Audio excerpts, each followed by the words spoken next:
Bliss and Grit is an entirely listener-supported show.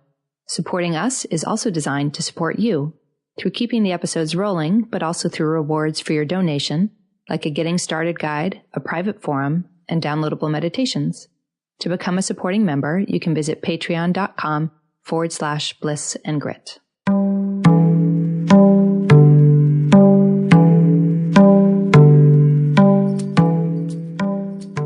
Hello, beautifuls. You are listening to Bliss and Grit. I'm Brooke Thomas, and I'll be joined soon by my dear friend and co-host, Vanessa Scotto. On the show, we're having conversations about the awakening spiritual path, and what does that even mean? What is a real evolution of our lives? How do we ultimately embrace everything, the beauty and the crazy, the joys and the messes, the bliss and the grit that is a human life?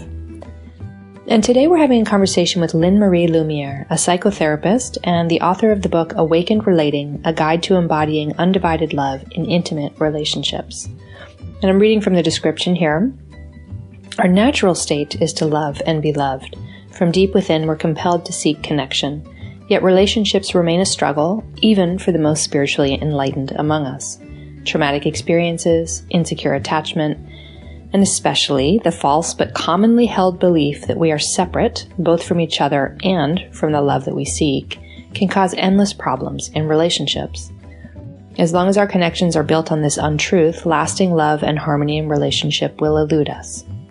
So in our conversation with Lynn Marie, we greatly enjoyed shedding some light on how being able to contact the experience of awake awareness or unity consciousness, basically the opposite of this belief in separateness, can take us way beyond the endless compromise or push and pull game of the separate self, and the ways that even conscious relationship continue to keep us limited and constricted.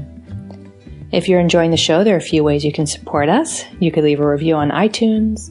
You can head to blissandgrit.com and subscribe. We send out a weekly digest. Or you can find out more about becoming one of our supporting members on Patreon. That's at patreon.com/blissandgrit. We've chosen not to have advertisers on the show, so becoming a patron is the way to help us provide these episodes that we hope are useful for you and uplifting in your world. If you've been benefiting from the show, we'd so appreciate you popping over to Patreon and making a donation. And Vanessa and I both also see clients privately, so if you go to the website Bliss and Grit, there is more information that leads to our private practice websites as well. And for more information on Lynn Marie Lumiere, her website is lynnmarielumiere.com. Okay, here we go.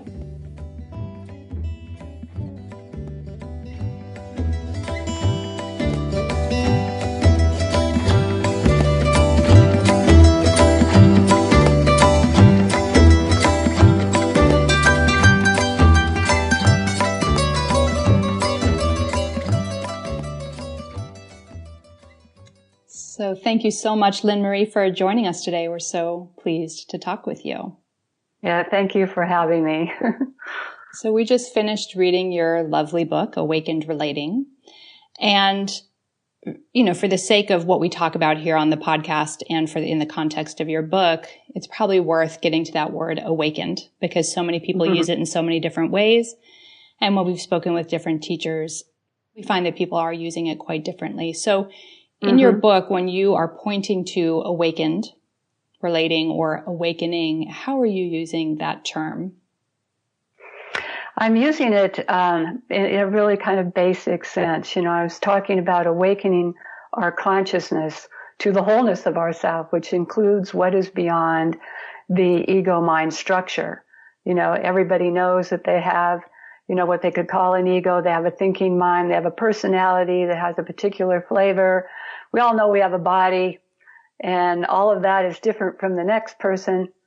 But what we're not all in touch with is the unified consciousness that includes all that and underlies all of that.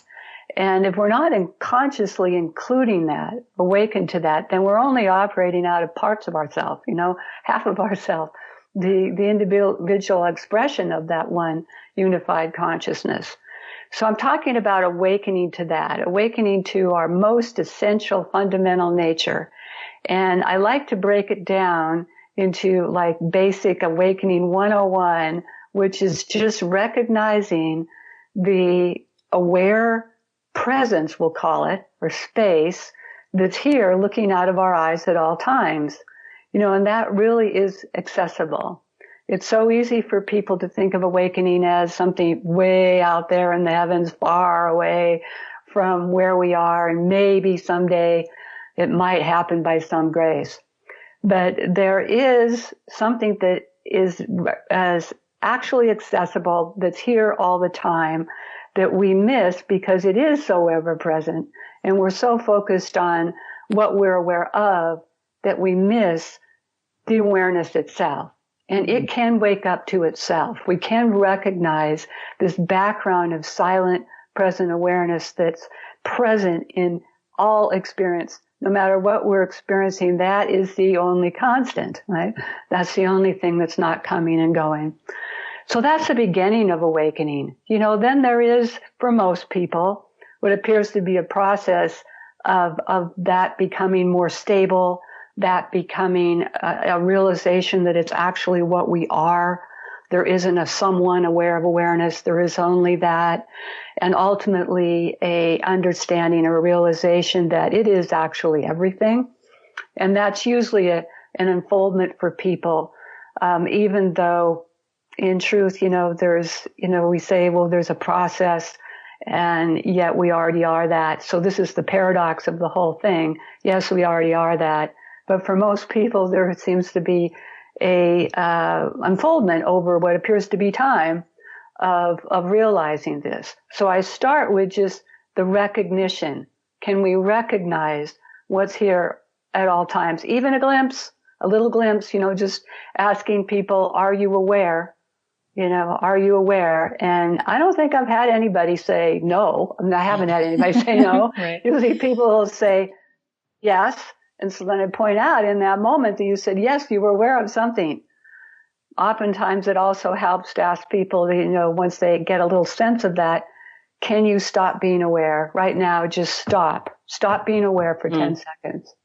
And they can't. And then in that moment they see they can't stop being aware.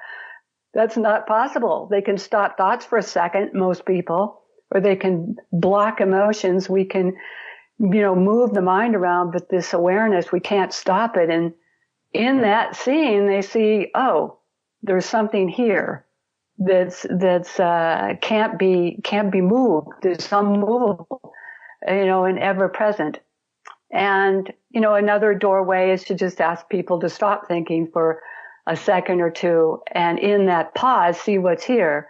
Did you disappear? Did you cease to exist? No, I'm still here. What is here? And, sometimes maybe they'll say nothing, or it's just a blank nothing. And even that is something, some kind of sense of there's something here. And to go to it again and again until it's an inquiry. It's like going to your own direct experience of what's in that pause and seeing that seeming nothing is also awake and alive and aware, and maybe you don't get it yet that it's also peace and it's love and it's wisdom and it's all those qualities too. Maybe all you get is it's a space and it's aware, but we start wherever we can in even glimpses of that. And as we get a real recognition of what's always here, then we have an opportunity to return to that again and again and again. And that appears to be an effort, an effort that is made, it's kind of an effortless effort. So we have to remember to do it, but the doing is just a relaxing into what is here, a relaxing into this underlying awareness. It's not really an effort, but that is something that needs to be done, because if we don't do that, then we don't give it our attention by resting in it. It's not necessarily going to grow.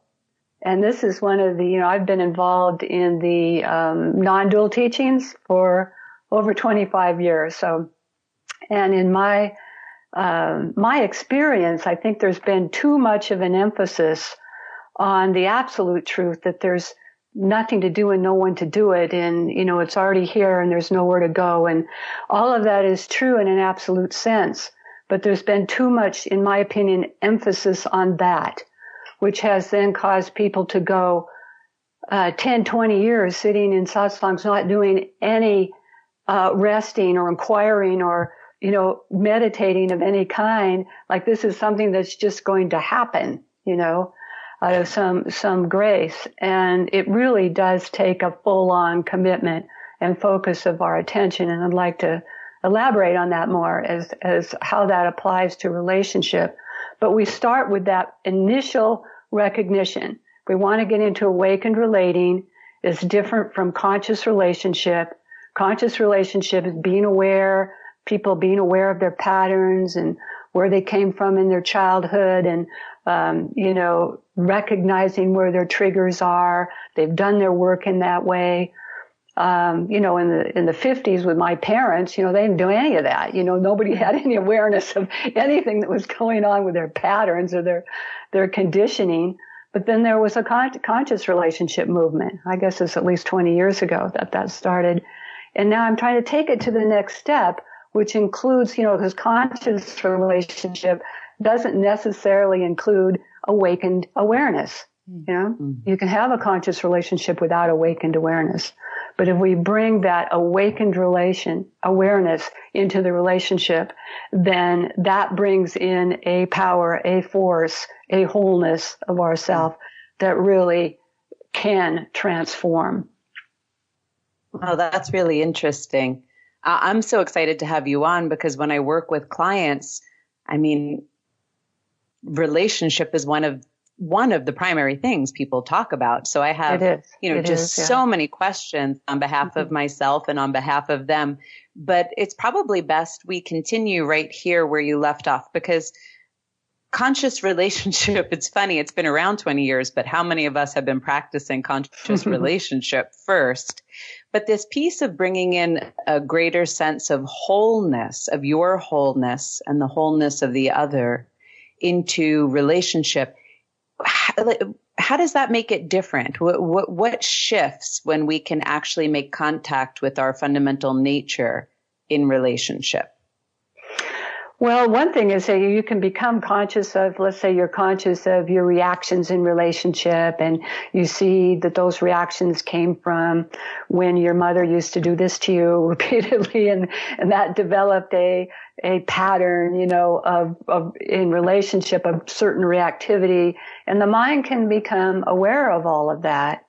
But when we're aware of the awareness, it's not only aware of all of that, but it makes it possible to rest as that awareness. It's there in the background. We can rest back as that.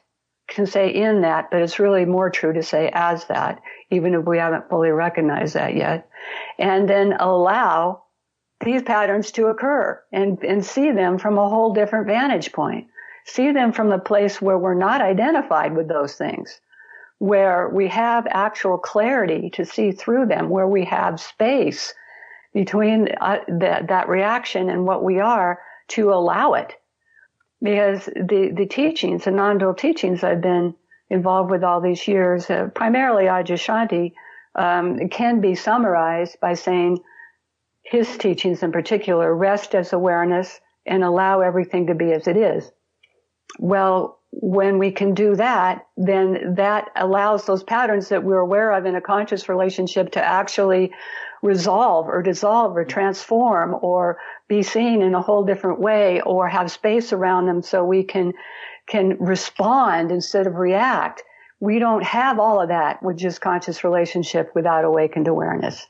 Then we're just dealing in the realm of the ego mind, trying to fix the ego mind. And it has incredible, that's a limitation. We can do some things, arrange some things, but ultimately that's incredibly limited. So one of the main messages I'm giving is a strong one, which is basically saying we can't do it within that. We can't solve the problem, where it was created, whatever that saying is from Einstein, on the level that it was created. We cannot. No matter how conscious we become in it, we're still in it. We're still in the dualistic framework, and we're not including what's beyond that. We need to wake up to what's beyond that as human beings to be able to get out of the traps of our own conditioned, separate identity and the problems that causes in relationship. Yeah, the portrait that you're painting here, it's like if we're trying to resolve these things from the ego level and we understand our triggers, we understand our conditioning, it's like we really believe that it's true in the sense of like, well, my mom was, let's say, blaming, so don't blame me. It's like we're still trying to defend, right? So don't do that. So meet my need where I don't experience that anymore. And that means that there's all these beliefs woven in, like, I am the one who will always be triggered by this, and you need to deliver to me the opposite of that experience that I had in childhood. But when we bring this awake awareness, it's like suddenly there's all this more room, because we realize that while we all are conditioned, we all have conditioning, we all have triggers, that it's not the totality of who we are, and that we don't need to hold so tight to be afraid that that button might get pushed, or that we might not get what we want from our partner, that we can just kind of let it move. It gets so much more roomy in there in partnership when we don't hold on to the conditioning as truth. And as truth, exactly. That we're not believing it to be true, and it's what we are, so we have to defend it. And this is where all the trouble starts, where there's not enough space around it. The deeper we go into this that is always here, then the less identified we are with the phenomena that's occurring within that, right? And the more we can allow it, then the more we can allow it in ourselves, the more we can allow it in the partner. And it's not about getting rid of it. I hear people, they talk about relationship and awakening that say, there's no conflict, or there's no struggle, there's no, nothing's going on but harmony. And that can be very confusing, because I don't think that that's necessarily even the goal. That there's always, and it's also not true to say there's no individuals, that there's nothing but this oneness. Because yes, there's individuals, there's two bodies, there's two sets of personalities, there's two sets of identities trying to relate, but there's also this unity. We want to include both. And it's when we include both that we experience really the truth of relationship as it's meant to be, and that we can meet it in a whole different way. That's wonderful. Maybe we can take it into a little bit more of like a nitty-gritty question that's coming up for me. I think probably most of us have had a relationship where we've been attracted to someone, dated someone that we thought was nothing like our parents, only to discover as time goes by that they're very much so like that. And for me, what was interesting, I was married before. I'm married again now, but my ex-husband, he seemed nothing like my father, nothing. And then over time, his avoidant attachment style, my anxious attachment style went to the party. And I found myself feeling like I did when I was little, insecure, walking on eggshells. Mm-hmm. And you said, I'm going to just quote you here from your book, our inner radar attracts the right people to work out our wounding, who will support awakening our consciousness. Yes. Now, I think that's really interesting because, the idea that we attract people who stimulate our wounding, it's not the first time I've heard it. Certainly our listeners may have heard it again. Mm-hmm. But I think when it comes to the moment when we're dating people are wondering, is that desirable? Should I do this so I can awaken my consciousness? Do I stay in this relationship and kind of go through the hard work? Let's say if we have different attachment styles, or is there just an easier new kind of relationship to be in? So I think in practice, we start to come up against some questions. What's happening that I'm getting all of these things replicated again? And how should I look at this?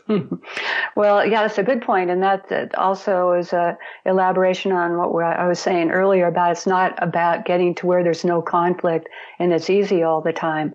We actually need the conflict. We actually, in order to really grow and deepen in our embodiment and in our awakening, that is the grist for our awakening. We need the conflict. We need the reactions. It's about how we meet it is what's important. And it's life moving us towards greater awakening with that inner radar that is going to inevitably attract someone who has the perfect wounding that matches our wounding, just perfectly triggers each other in those places where there's a need for healing and resolution and awakening. And that's actually what's needed. And there's a way in which we can't even avoid that. We try to avoid that. Like you say, you go to try. People, you try. And now in the age of, internet dating, I hear clients all the time tell me they go online and they look for people as different as possible from their father, from their parents. And Good they luck. think like I know that like you said, Vanessa, you think you've got it. And then lo and behold, a little ways into the relationship, past the honeymoon, you start to see, here it is again. And here I am feeling like I did as a child. And that feeling as you did as a child, that is where we need to go with awakened awareness, is right into the direct experience of that in the body and meet that there. And that's ultimately what resolves these things. But some people have such deep attachment wounding or relational trauma. We all have relational wounding in some form, I think. If nothing else, we had, a parent that tended to be critical or was absent. The father was absent and work all the time, or, things that we consider normal that still causes some relational wounding or real trauma, sexual, physical abuse and so on. And sometimes if that's really strong in people, then maybe they need some assistance, some therapeutic assistance, people to sit with them so they can be present with that in the body in addition to the awakened awareness, right? So I want to throw that in, that if the reactivity the wounding is deep enough, then it's okay to get assistance. Most people are going to need some assistance with that because it gets triggered. The triggers are so deep in the relationship.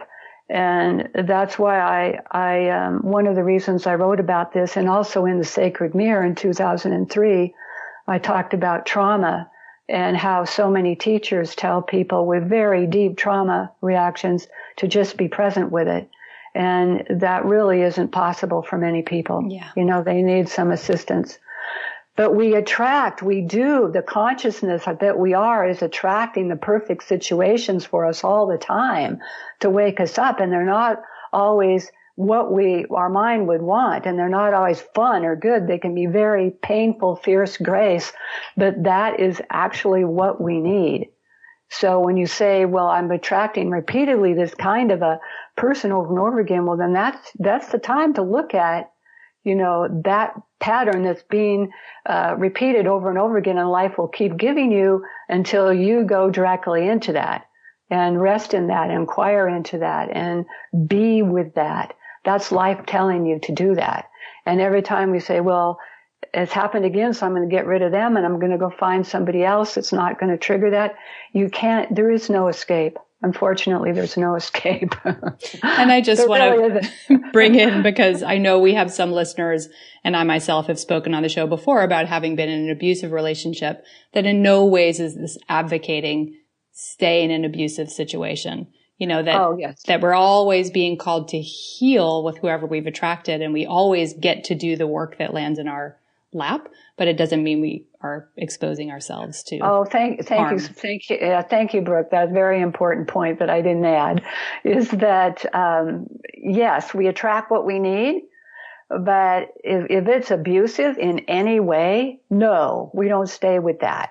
And the more awakened awareness we have, the more ability we have to walk away from these things, because we can pull them in and we get very hooked in on deep levels. And the more space we have around that with awakening, the more ability we have to say no to that. Yeah. Either set boundaries within the relationship, and if that doesn't work, we leave. Yes, that's absolutely true. Yeah. We don't stay with that. That's not how we grow. And also it's possible for one person to have the awakened awareness and the other person doesn't, of course, or one person is very committed to that and maybe the other isn't. And that can also make it difficult for the relationship to move in a healing way. And if that just gets stuck repeatedly, then again, that might be a good idea to go somewhere else where that can move. Yeah. Thank you. So just because we're attracting the pattern doesn't mean we stay with it. That's one thing. Yeah, that's another one of those funny spiritual misnomers that we just accept everything forever. You know, that's not exactly true. Yeah. No. Boundaries are a kind of acceptance. Yeah. This may not be able to, I don't know, maybe this is too micro, but just out of curiosity, is there a way we could describe how one can identify when the relationship's moving in a healing way, right? Because that's just what you said. It sounds really appropriate to realize that, okay, we're in a awakening relationship. We're relating from this level. Our consciousness is healing and evolving. But with that, the relationship needs to be moving in a healing way. Is there a way that someone can identify if that's happening for them? Well, if it's not getting stuck repeatedly in the same patterns and they don't get opened up or seen through or moved through at all, they just keep getting repeated, and there's suffering. There's pain and suffering and kind of stuck in that. That's an indication that it's not happening. And if it is happening, it doesn't mean that the reactions won't happen. They will, and the conflicts will happen and the triggers, but there's a commitment to seeing them from this bigger vantage. There's a commitment to pausing and relying on something deeper and being with it from a place of understanding and acceptance and allowing. And even though you struggle within that and you still fall down within that, you keep getting up, and there gets to be, less of that and more clarity. And you can feel that it's moving, it's alive, it's growing, and it's alive. It's not stuck. Thank you. Expounding on that a little bit, I'm curious, how would you define true intimacy?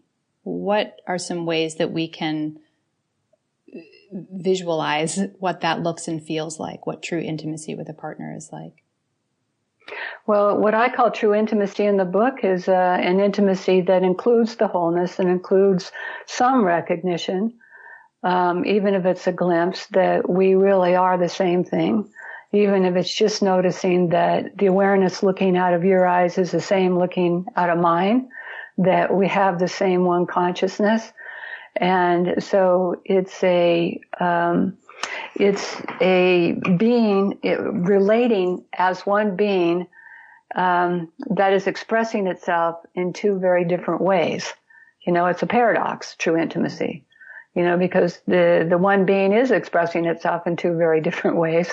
And yet there's some understanding through some direct experience that there's also a unifying field that we share in all experience. Then that's a deeper intimacy. That's where we truly connect. I have an exercise in that chapter of people eye gazing with each other, because that's one of the doorways to see, the same consciousness that we are. And if we can connect there, then that's all. The being to being is the only place that we actually truly connect. We don't truly connect in our egoic structures. We try to connect by having similar interests or similar beliefs or similar experiences. But that's not a real connect. That's not the real connection the real intimacy that we all long for. That is found in connecting to our own being and sharing that with another, the same being. That's the true intimacy. Mm-hmm. Those eye gazing kinds of exercises can be diagnostic as well, right? Because I've done them even when I went to grad school with, women and friends and also with lovers. And it really gives you a sense very quickly of how you're meeting intimacy in general, right? I'm giggling or looking away. So that's right. It's hard for some people to tolerate, but it's hard to tolerate if you're doing that ego to ego. But if this awareness opens up, then it's just a relaxation into being together. It feels like it could just stay there forever. It's just so relaxed. There's no self-consciousness. It's just a resting together in this one beingness. It's really beautiful. That sounds lovely. It does sound lovely. And it's one example, right, for people who are listening who are like, well, how do I actually play with this in my own intimate relationship? So that's one example of how you would bring awake awareness to the intimate relationship and eye gazing. And I'm wondering if there are any other ways that you might be able to describe of, well, how do we, we know what it feels like when we get triggered. We know when our relational stuff is up and how painful and contracted that can feel. So if we have a willing partner, what are some other ways that we can view this from a different vantage point than just the egos duking it out? Well, first of all, I think it takes a deep commitment. I talk in the book about 100% commitment that it takes, and that's something that not everybody realizes. This isn't a kind of casual thing you do on the side only when the going gets rough and then you pull it out. It's really a full-on 24/7, commitment, or at least 16 hours a day, commitment to prioritize this awareness once it's recognized, so that can deepen and grow, and you rely on that. Like my 3 R's, where I say you recognize it and you rest in it and you rely on it. So the rely part is how we bring it into relationship. Let's say we have a willing partner. Let's say we have recognition of awareness and we're practicing resting in it. And then the triggers happen. Then we have a chance, and we have our 100% commitment. We know that we will then pause. And this is not easy to do, because the pull is to react to the person, to project it out. Now the ego is strong with that, and the deeper the wounding is, the more the ego is going to pull to do that. So that's where it takes a deep commitment and a deep practicing of resting in the awareness. So we have a chance when the big reactions happen to be able to pause, to be able to rest and rely. And maybe we even have to separate and we have to go and just be with it. Feel the charge through the whole system. Not try to get rid of it. Feel the reactivity and the charge and hold it in the presence of that awareness, where if we're not trying to get rid of it and we're not just engaging in it, we drop the story, we go in the body and we be awareness with it, then it will resolve. If not right away, it will eventually, and we will get clarity. And we will get some distance from it, and we'll get it will diffuse it. If we take the mind out of it and we bring the awareness into it and we meet it, that will do it. But it takes practice to be able to do that with the really, really charged material, but that's how you do it.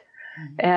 And then you can go to the partner from a place of, instead of a place from reactivity and you, and then you did and you, we go to the partner from, wow, this is what got triggered in me, and this is what that felt like, and this was my process of resolving that from within myself. And sometimes, maybe you don't even have to say anything to them, because you're committed to your own awakening and your own embodiment. So if things come up, then it's like, okay, here's something's come up. I'm going to be with this. I'm going to be present with this as awareness. I'm going to inquire into this. And that's the commitment, not going, as you said earlier, Brooke, trying to, change your partner, or, you have to do this differently than what my mother did or whatever. It's not about them changing anything. And that's another very hard thing for people to get, but if they just stop doing this, then, it would be okay. And we still have to deal with our reaction to whatever this is that they're doing. We can't count on them stopping that. We have to keep coming back to our reaction to that. And that's our only responsibility. And it's a big responsibility to be with it in this way, to not just keep going into the blame, attack, project, and the ego. The ego has its entire repertoire is some form, and I talk about this where I'm saying the best option. It either is avoiding what's happening, the reactions or the feelings, or in some form it's avoiding it, or denying. Or in some form, it's engaging and indulging and getting caught in it, right? Mm-hmm. And that's the entire repertoire of the ego, and that's all it has to offer.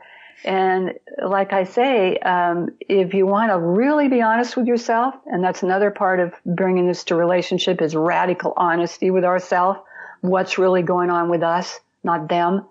If we're really honest, we can see that some form of avoiding and any form of indulging never resolves anything. Like never, if we really want to look at it honestly. And so what else do? We have that third option, which is to rest here in this present moment of present awareness that's neither indulging nor avoiding. And that is where the resolution is found. Yeah. And it is quite a challenge. Sometimes we don't catch it till afterwards, right? But it is also such a relief because we can finally stop repeating things.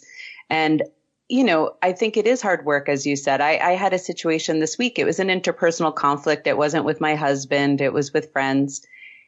And in retrospect, I saw, I was projecting a lot of childhood wounds and imagining that their actions had certain meanings that they didn't have, right? So their actions were their actions. That was clear.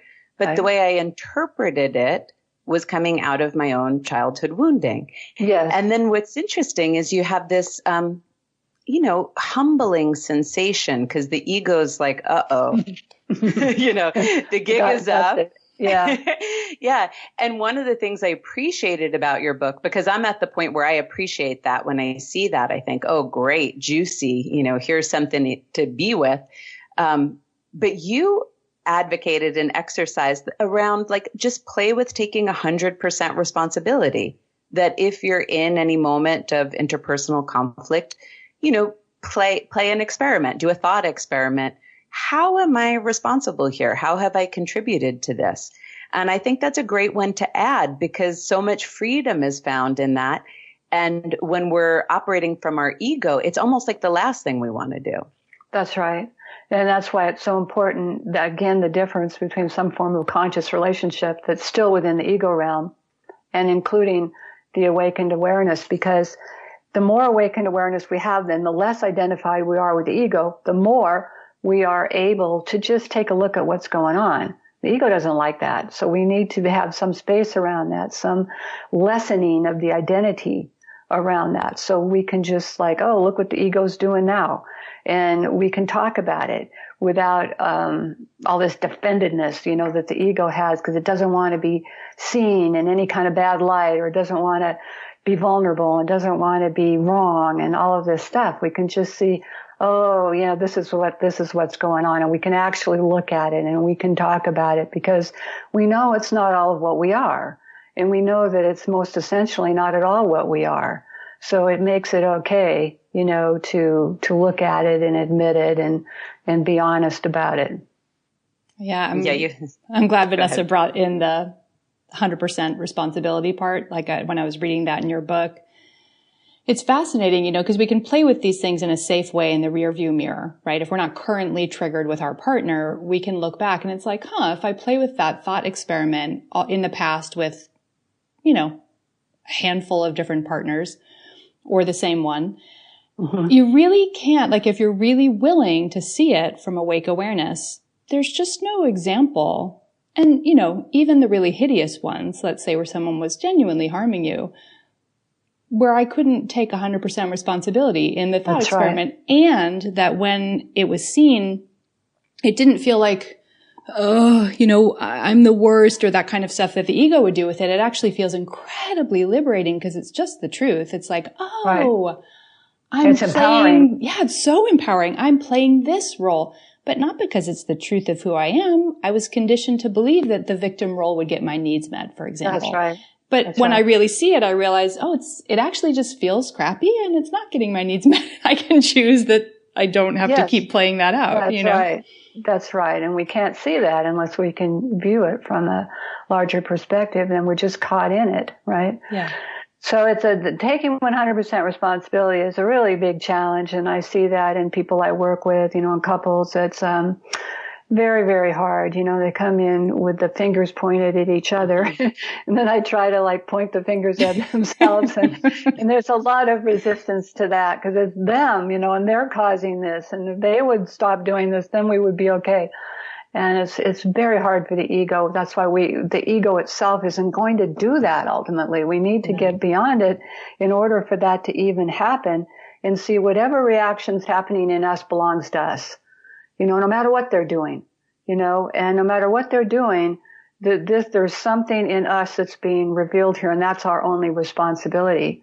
And even in situations where, somebody is being physically battered, that person can take 100% responsibility for having that victim sense, as you mentioned, in like the low self-esteem, to have themselves in a situation like that and feel powerless, right? They're responsible for that. Yeah. And it can be transformed when you get to see it through it that way. It's like, oh, I don't have to keep acting out this role. It's not true. There's something else besides the victim role here. Yes. And that person needs to see that even in that extreme situation.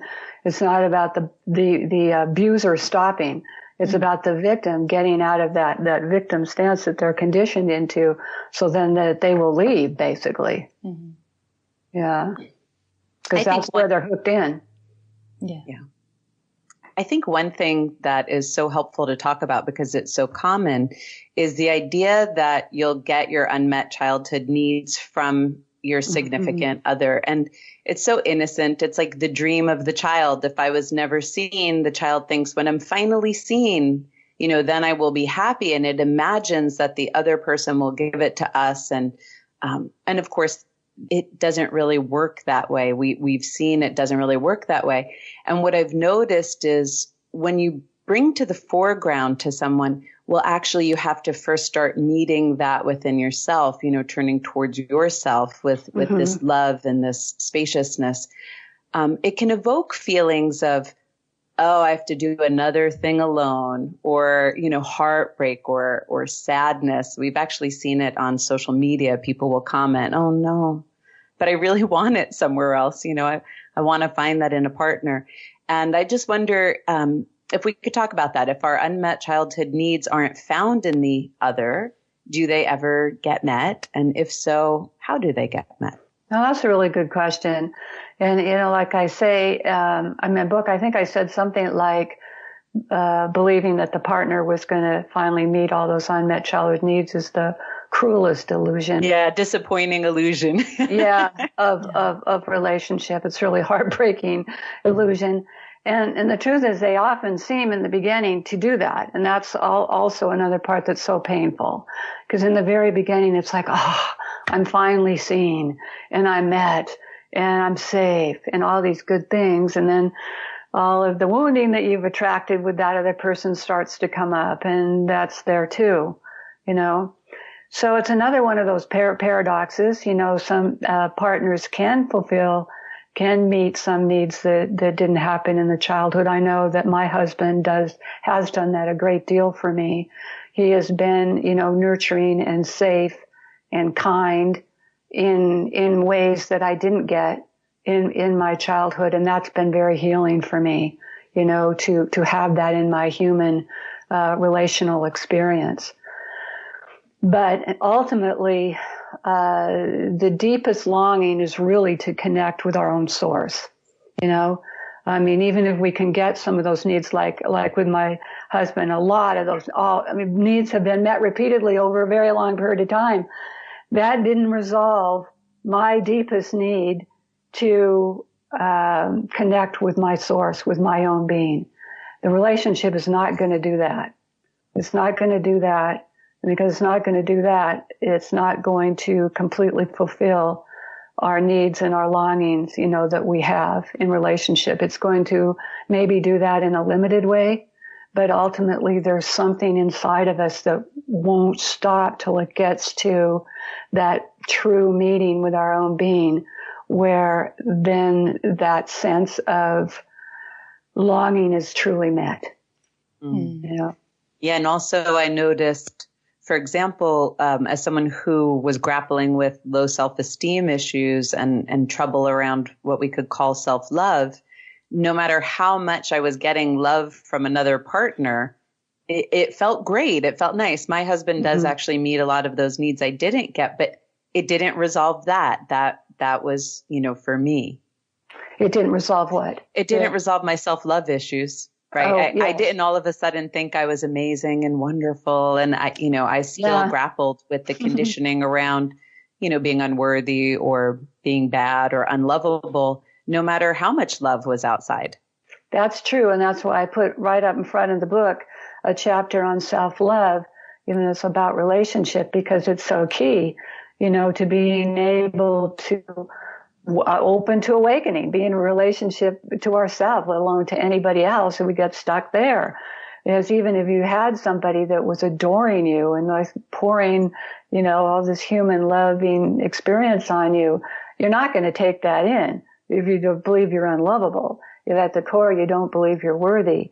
And I think this is like the core issue that I work with as a therapist.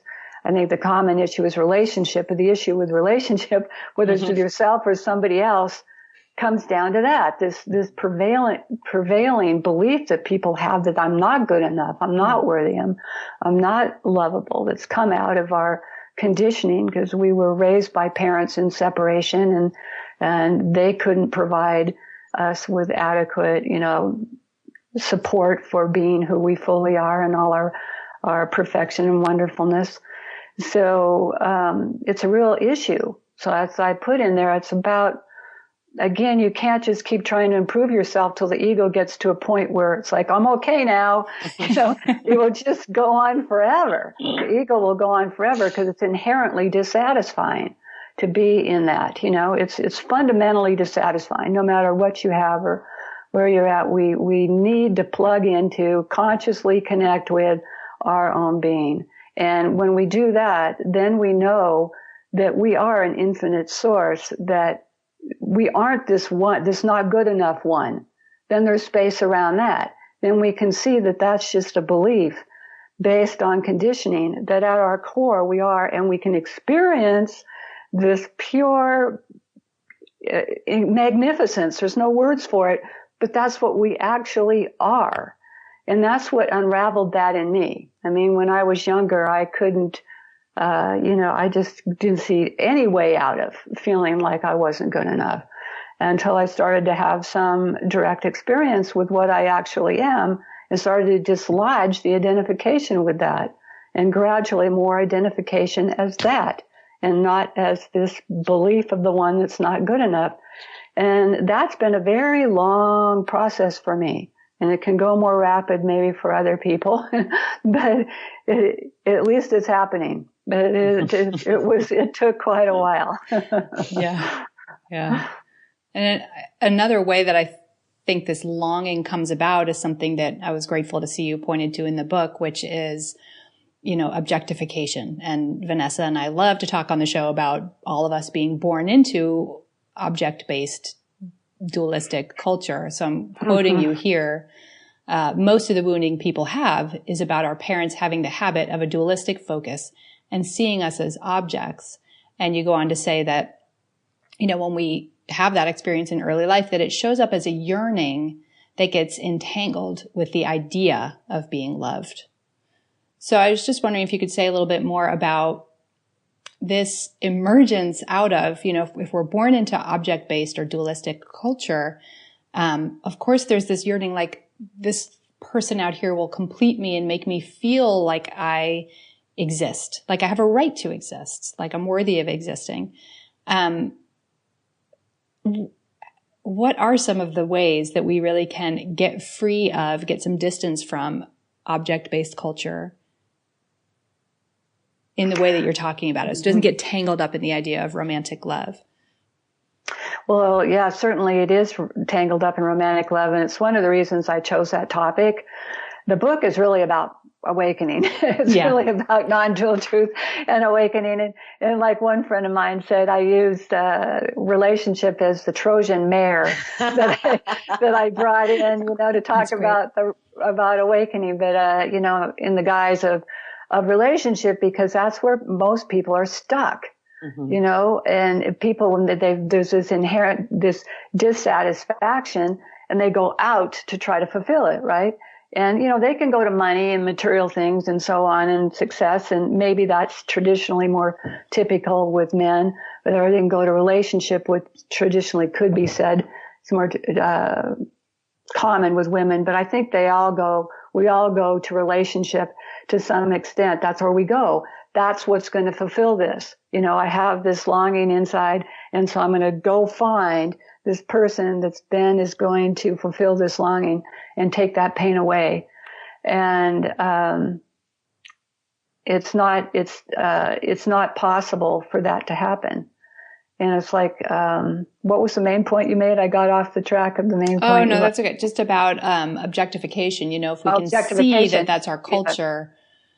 Yeah. So we're in that. We're inundated in that. We're marinated in that. We have, deep rooted conditioning in that. So this is no joke waking up out of this. This is where it takes a deep commitment. It takes some work with our consciousness on a daily basis to rest as this awareness, to support it with daily practice of meditation, to support it with contact with teachers, to support it with community of people that support this in us. I mean, really, it takes a lot to really stay with this, because yes, we are completely entrenched in this objectified, dualistic reality, and trying to work within it.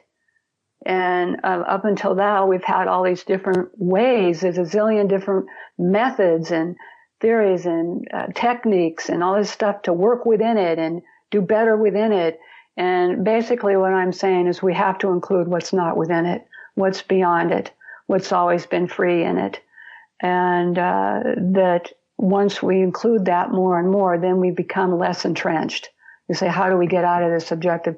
Well, we get to a place where it's just not working anymore. I think we have to get to a place where we're suffering enough, or it's just not working enough. And for most of us, we have to get to where, this is just can't take this anymore. I'm going to actually look inside. I'm going to actually commit to something else. I'm going to go for what's actually true. This little light that I have inside, I'm going to follow that. And, because I can't take this anymore. It's not working. We all have to come to some kind of a place where we've just had enough. I know for myself, it's just not an option to live in dualistic reality and identity 100% anymore. That suffering would be just not possible to tolerate.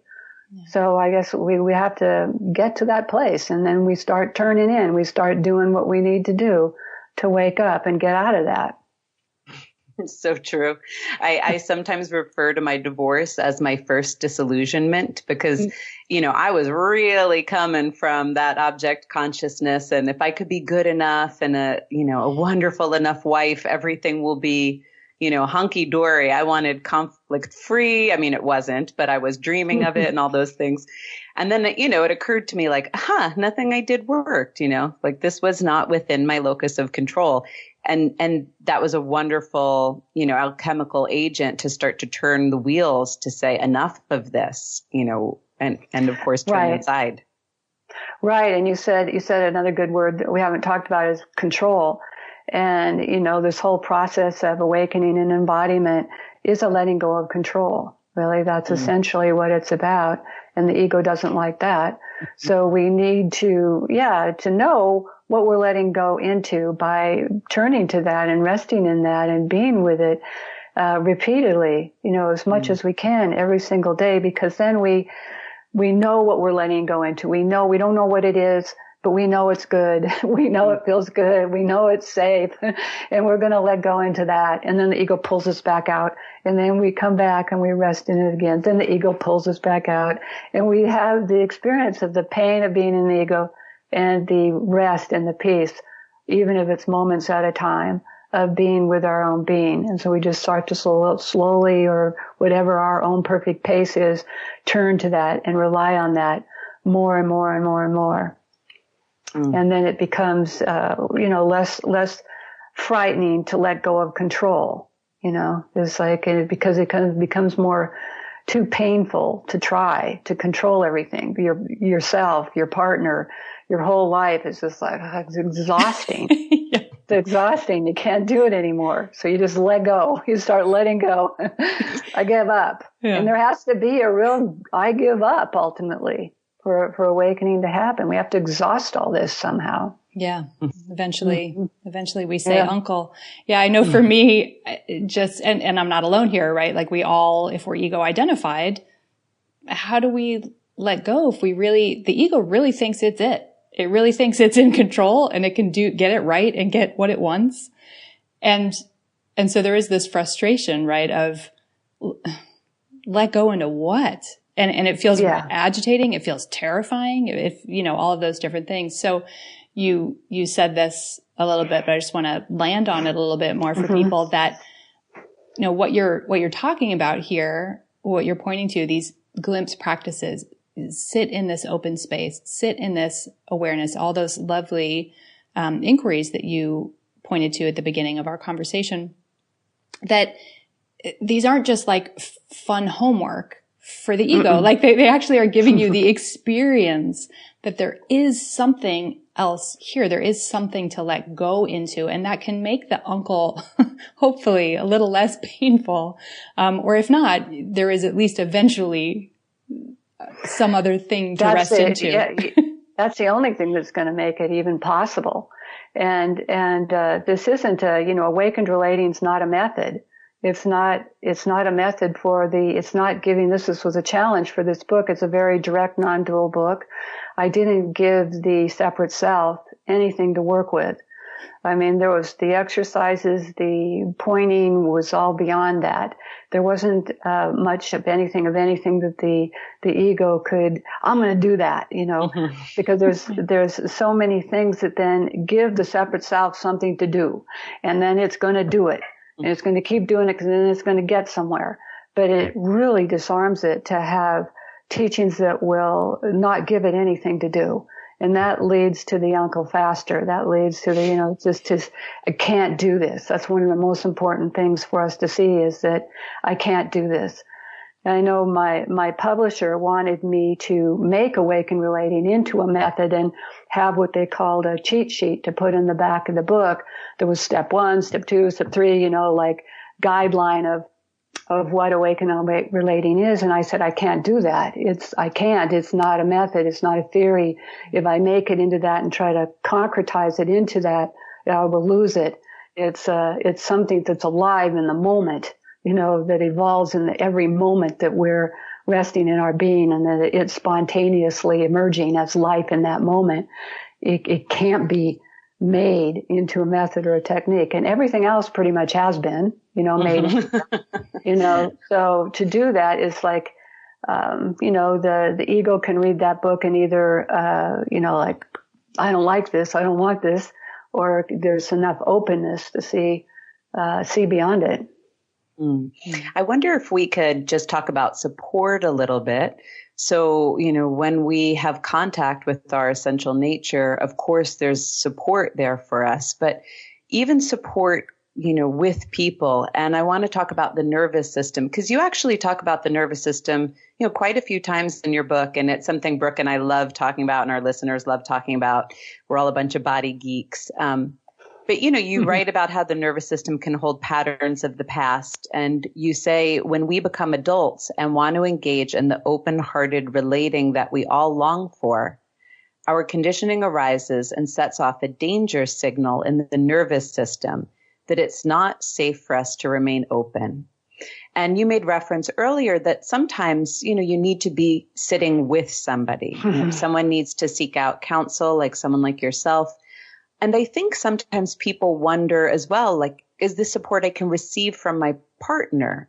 So I wonder if we can talk about how one gets support to be able to sit with a nervous system that doesn't feel safe. That's very true. So much of that is held in our body, and it's a bodily experience, that we don't even necessarily register in the mind. It happens first, that the partner will do something, or even getting closer to intimacy in itself can trigger those alarms, like this isn't safe, because when we were children, it wasn't safe. And that is going to come up. And even if the partner is relatively safe, nobody is 100%. And so that's why it's also good to know that something that it is completely safe and that can't abandon you and doesn't ever go anywhere. But in addition to that, often the nervous system needs some kind of contact. That's what I've found with myself and with many people. Nothing is universal, but for the most part, it seems like the nervous system needs some kind of, oftentimes, hands-on contact, especially if the trigger from the nervous system is coming from very early wounding, like even pre-verbal. That you can't talk to that. It needs some sense, and I gave examples of the book of very simple contact, like hand on the back, or you can put a hand on the kidneys, which is the fear organ, just kind of simple contact, physical. If the other person is not triggered themselves and able to be regulated enough within themselves, that's the thing about the partner doing it. They would need to be regulated enough in themselves so that they just make that physical contact and offer presence to that nervous system. If they're not able to do that, then that person can find some other kind of resource in the environment, in nature, something beautiful to look at or to listen to or to hold a cat, just whatever, something that resources the nervous system in the moment, that gives some kind of positive sensational experience in the nervous system to calm it down a little bit, then to make it possible to be present with it in awareness. Oftentimes when there's this deep trauma activation, we can't be present in the moment. That activation needs to come down first. And so we don't have a person that can support us in that. Maybe we find other resources, or we call somebody, or, because often with human beings, first resource we go to is social engagement, another. And if that other isn't available, then we have to find other resources that are available in the moment. And I know I couldn't have done, a fraction of the healing that I've done in my life without support. I think sometimes as a culture, sometimes we overreach, but sometimes we just grossly underreach, especially people who have had some kind of trauma and have learned self-reliance. They feel embarrassed to go to a couples therapist, like they shouldn't have to, or to reach out to someone. But for me, without support, there's just so much I couldn't have accomplished with what my background was and how it was showing up. Oh, absolutely. Yeah. And especially in this American culture, there's a big emphasis on, being tough and individual and do it all yourself. And that's, it's just not even natural. We're tribal people, that, join together with each other. If we're left to our natural ways, that we come together and we support each other. And that's what tribal communities do that haven't been influenced by Western cultures. They support each other.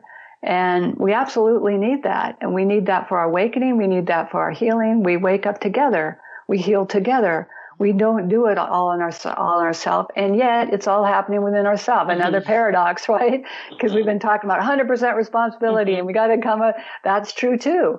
But we need the support. And that's been essential for me with a lot of really charged material that I've had to work through in my process to have a consistent relationship with somebody who was a more stable in that way, didn't have as many strong emotional reactivities going on, and could hold the space and could just be there with simple support like the hand on the back and just present, just being present and non-judgmental and allowing and benevolent. That has been enormously helpful to have that support, as well as all the psychotherapeutic support, somatic methods that I've worked with, as well as spiritual teachers. I needed, it takes a village. Sure does. It sure does. Vanessa and I agree with you wholeheartedly there. Yeah, so no problem with reaching out, and we shouldn't feel like we're not good enough if we have to do that. Yeah. We do. And it does take a lot. Don't feel like we're deficient because we can't figure it out fast enough, or, on our own good enough. It really does take some work over time to undo some of this deep wounding that some of us have. Yeah. And another layer of that paradox that I just want to bring in, as we come to close the conversation here, is that as we do this work, as we meet ourselves, internally from this new perspective, from this perspective of awakened awareness, it has deep healing for ourselves. It also has deep healing for our community and our culture. That there is a ripple effect that extends beyond the individual, beyond that partnership. The more of us who are living from that place, it is world healing stuff as well as individual healing stuff. Oh, absolutely. Absolutely. And we can move beyond, just trying to get our needs and our own individual process and me and my awakening and me and my healing. Nothing wrong with that, because there's a phase where that really needs to happen. But as we heal and awaken more, the awakened relating moves beyond the relationship out into the world as an offering to our world. Because, the main problem as I see it with our planet is that the majority of the people don't know that we're all one unified field of energy or beingness that's interconnected. And when we don't get that, then we're in constant separation and fighting each other, whether it's individuals fighting each other or nations or, Republicans and Democrats or different races or whatever, we're different religions. It's gotten so polarized now that it's actually gotten really dangerous, and we're actually, bringing the planet herself into the brink of destruction, because when I talked about getting to that place where we just can't do this anymore, where we say we give up, I think as a whole, as a collective, hopefully we're moving towards that now. We're starting to see that, it is not working to run this planet on separation. We need to come into this deeper understanding, and from there, do what we can to turn this around. Just like I said, we're not going to solve relationship problems on the level of the ego. We're not going to solve the world problems that way either. So yes, it absolutely does. It's necessitating it. Like in the beginning of my book, I said, we've got an evolutionary imperative. Those are strong words. An evolutionary imperative to wake up at this point to another level. Yeah. Well, we couldn't agree more. And there's so much we can benefit from by awakened relating. I mean, even just as you pointed out at one point, not taking conditioning so personally, like when there's conflict or disagreement, recognizing that it's two conditioned beings running their conditioning so that we can have that space and that lack of reactivity. And it's not only freeing for others and for our relationship and for the world, it's freeing for us ultimately. It's a giant relief. So just before we come to a close, Lynn, is there anything that you feel like we didn't touch on that you want to bring to the foreground? Not in this immediate moment. It's not, I don't feel anything I'm holding that didn't happen. I mean, you were very thorough in your questions, and I appreciate that. I think we really touched on a lot of topics. So, not in the moment. Well, that's wonderful. People can go ahead and read the book, Awakened Relating, if they have more questions. And it's such an honor and a privilege to have your time and your presence. I could really feel sitting across from you, just this wonderful transmission of, So thank you for that. And thank you for being with us. Yeah, thank you. Thank you. I really enjoyed it. Thank you.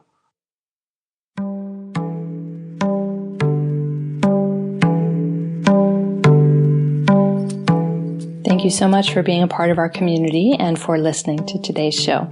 And we are so grateful, of course, to Lynn Marie Lumiere for speaking with us for this episode. You can find the show notes at blissandgrit.com, and you can find more of Lynn Marie's work at Lynn Marie Lumiere. That's LUMIERE. Yes, that's correct. .com. And her book again is titled Awakened Relating. Our member platform is at patreon.com/blissandgrit. You can donate to the show and get rewards for your support. And that's really the place to help us keep these episodes rolling. You can also come hang out on Instagram and Facebook, of course, or subscribe to the website, which is blissandgrit.com. We are so grateful for the reviews you've written, for the membership support that you've provided, and for all the notes you send. This note is from Sunita on a comment on one of our posts on the website for an episode. I hadn't listened to your podcast in many weeks, and this evening it was delicious to dive back in and listen to what is up for you two these days. Thanks for this exhale of an episode and for bringing some extra peace to my evening. That makes us so happy. Thank you. And we will be back next week.